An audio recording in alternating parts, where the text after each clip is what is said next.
नाशिकमध्ये भोंदू अशोक खरातवर तिसरा गुन्हा दाखल। धार्मिक विधी आणि भविष्य सांगण्याच्या नावाखाली लैंगिक शोषण केल्याच्या पीडितेच्या तक्रारीनंतर गुन्हा।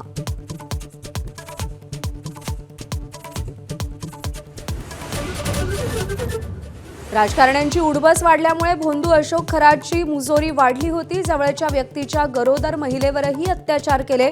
जवळच्या व्यक्तीनंच स्पाय कॅमेरा लावून अशोक खरातच्या पापाचा घडा भरला।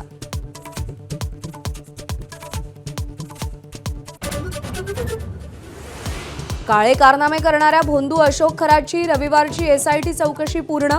आता ताकद नाही राहिली। महिलांवर लैंगिक अत्याचार करणाऱ्या अशोक खरातची पोलिसांनी हवा काढली।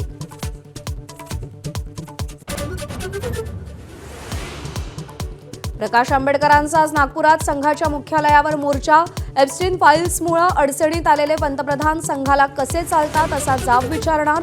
काँग्रेसचे हर्षवर्धन सपकाळही भाग घेणार। घरगुती गॅस सिलेंडरच्या वितरणात सरकारकडून मोठा बदल।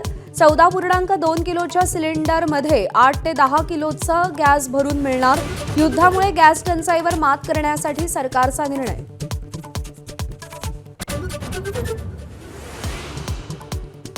अमेरिकेकडून इराणला नव्यानं लक्ष्य। इराणचं लढाऊ विमान पाडलं। ड्रोन आणि रडार सिस्टीमही अमेरिकेच्या हल्ल्यात उद्ध्वस्त।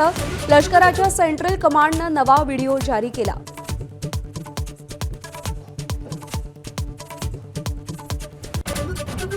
इस्रायलच्या हल्ल्यांना इराणचं प्रत्युत्तर। इस्रायलवर रात्रभर तुफानी हल्ले। इस्रायलसोबत अमेरिकेच्या तळांनाही इराणकडून लक्ष्य। देशातील गॅस इंधनाचा पुरवठा अखंडित ठेवा। पंतप्रधानांचे मंत्र्यांना निर्देश। आखातातील देशातील युद्धाच्या पार्श्वभूमीवर देशातील परिस्थिती संदर्भात पंतप्रधानांनी आढावा घेतला। विदर्भाच्या राजकीय, शैक्षणिक आणि सामाजिक क्षेत्रामध्ये ठसा उमटवणारे ज्येष्ठ नेते दत्ता मेघे यांचं निधन।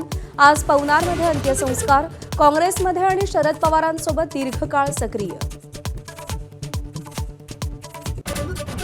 आज सातारा, सांगली, सोलापुरात अवकाळी पावसाचा अंदाज। मराठवाड्यातील लातूर, धाराशिव जिल्ह्यातही पावसाची शक्यता।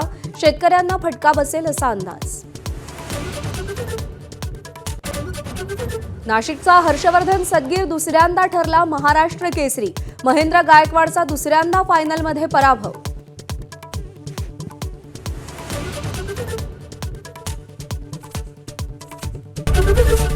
एबीपी माझा, उघडा डोळे बघा नीट।